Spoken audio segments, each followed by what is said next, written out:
Ang driver kasi dyan, ang baguhan, ito yung mga nararamdaman.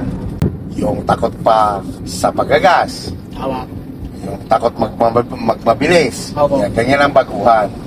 Pero darating ka sa point, o darating ka sa time, na katulad yan, sa ngayon, sabi mo, komportable na ako sa 40. Darating ka sa point na maiinip ka na dyan.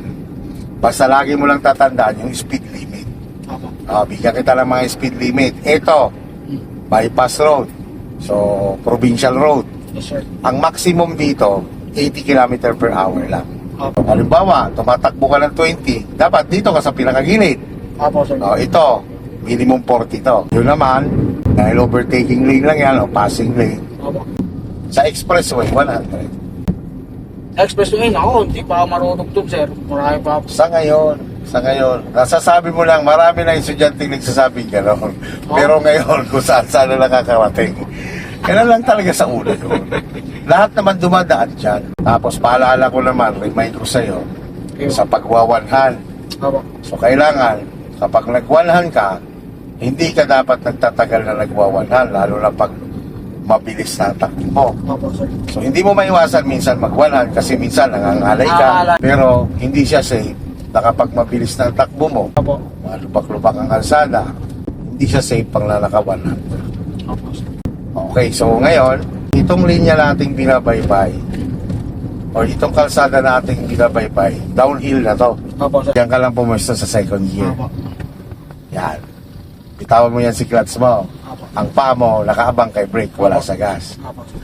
Dahil ito, mapuputol tong linya na to, signal ka sa kaliwa, lilipat tayo sa left lane. Yan, wala. O lipat ka unti-unti. Yan.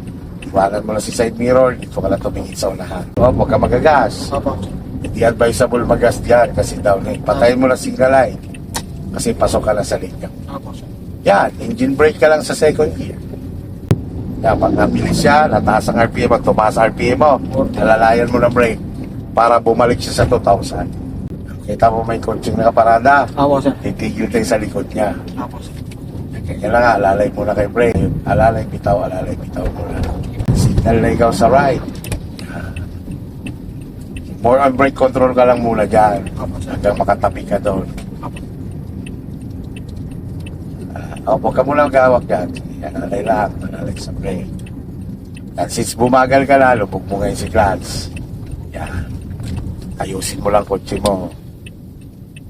Bitaw lang. Okay, stop. Neutral. Lubog si clutch, lagay sa second gear.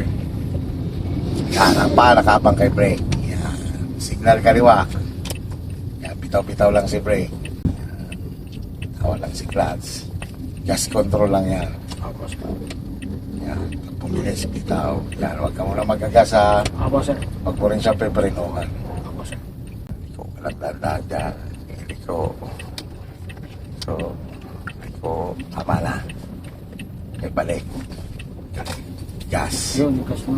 Gas na ikaw. Yan. Tapos dagdag na ikaw. Signal ka sa kanan. Yan, bitaw ka lang sa gas dyan. Signal sa kanan. Signal yan. Alalay na konting brake. Bawas ka. Lagay mo sa second gear. Second gear. Ikaw lang. Tawan mo si clutch. O, ano masasabi mo ngayon, Daddy? Ito ba, hindi mo pa kayang pakawalan? Tingnan mo naman.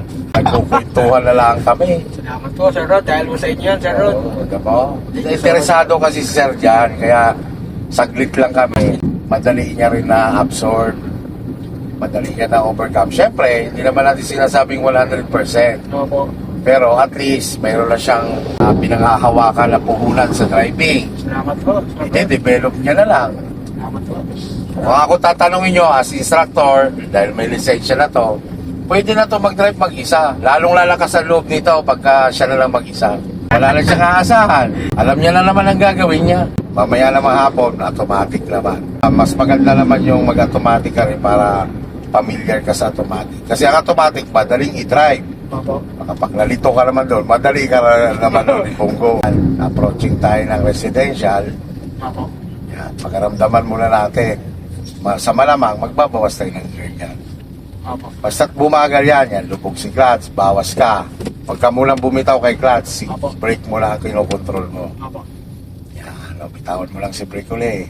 Yan, ganyan lang, brake control lang muna. Pero kung bitawan si clutch, sir. Huwag mo muna. Ngayon, bitawan mo na siya. Gas control ka naman. Once na binitawan mo si clutch, gas control ka. Yan, bitaw. Yan, gas ulit. Once na nilubog mo yan si clutch, brake control. Opo, sir. Tapos, tingnan kung saang gear ka nakaposisyon. Dahil pagka tumigil yan, kailangan mo mag-first gear. Opo, sir. Yan, pagbigyan mo na yan. Balik ka lang sa gas. Ano naman yan? Yun lang naman tatanda mo. Pag mabagal ang takbo, lubog si clutch, alalay kay brake. Pag galing ka naman sa mabilis at kukontrolin mo, brake muna, alalay. Kung bumagal, kailangan magbawas, bawas. Opo. Tatanda mo lang naman dyan, 0 to 20, naka-prepare yun sa primera. Opo, sir. 20 to 30, second gear. Opo. Hindi na kailangan magbawas kasi nagro-rolling naman siya. Once na nagro-rolling kasi siya, kahit mabagal ang rolling niya, Okay. gasan mo lang yon. Kung clear naman, kaya ni second gear yun. Kaya ng second gear yun, sir. Oo, wag lang yung talagang Matarik tumigil na. ka. Pag full stop ka, talagang matik Oo. first gear ka, sir. Nag-full stop ka, clutch brake. Clutch brake. Lipat agad sa first gear. Pag nag-clear na o nag-move na yung unahan mo, relax lang. Huwag magmadali sa pag-arangkada. Yan, ulang araw, salang agad natin sa traffic. Mga challenge. Katulad yan, lipat ka sa first gear bago ka pabitinin. Sige, first gear. Bitawan mo lang si clutch. Yan. Manage mo muna siya sa first gear. Pakiramdam ka. Gas control lang.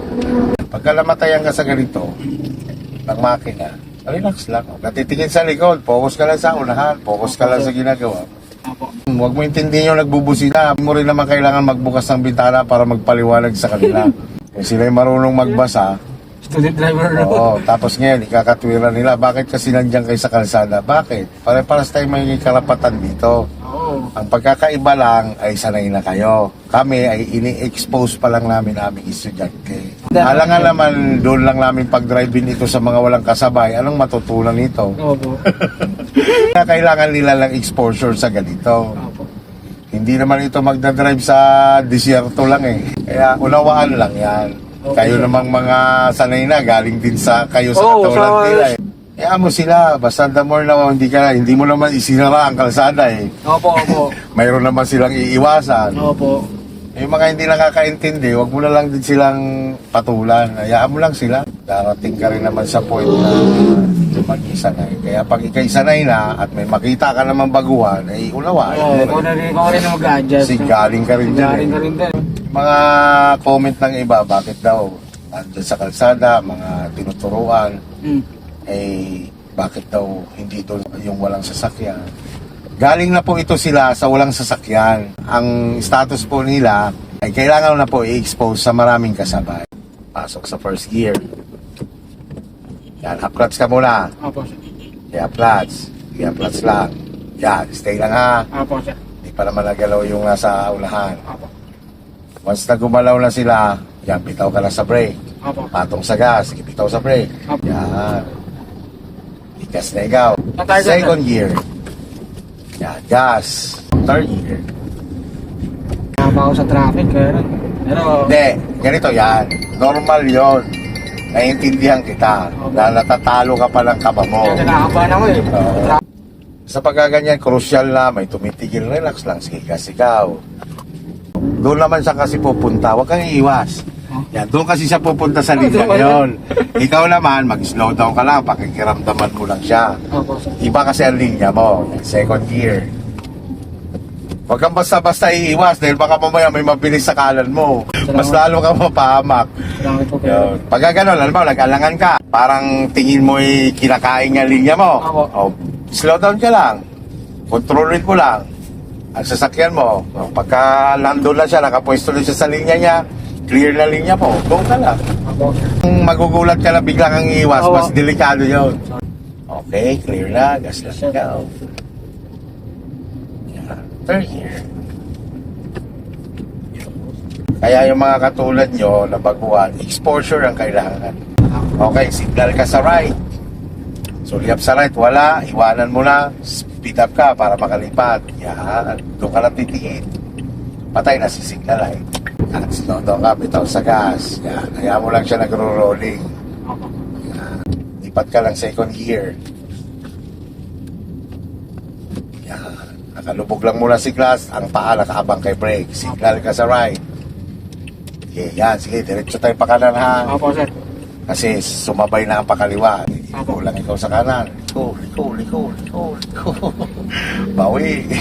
Bawi. Dito tayo, sir? Ikaw, gas. Laging titignan mo yung direksyon mo. Opo, sir. Alam mo bakit ka nawawala? Kasi nga yung kaba. Kampante sa malapad. Pag may kasabay, kinakabahan. Kaya labanan mo lagi yun.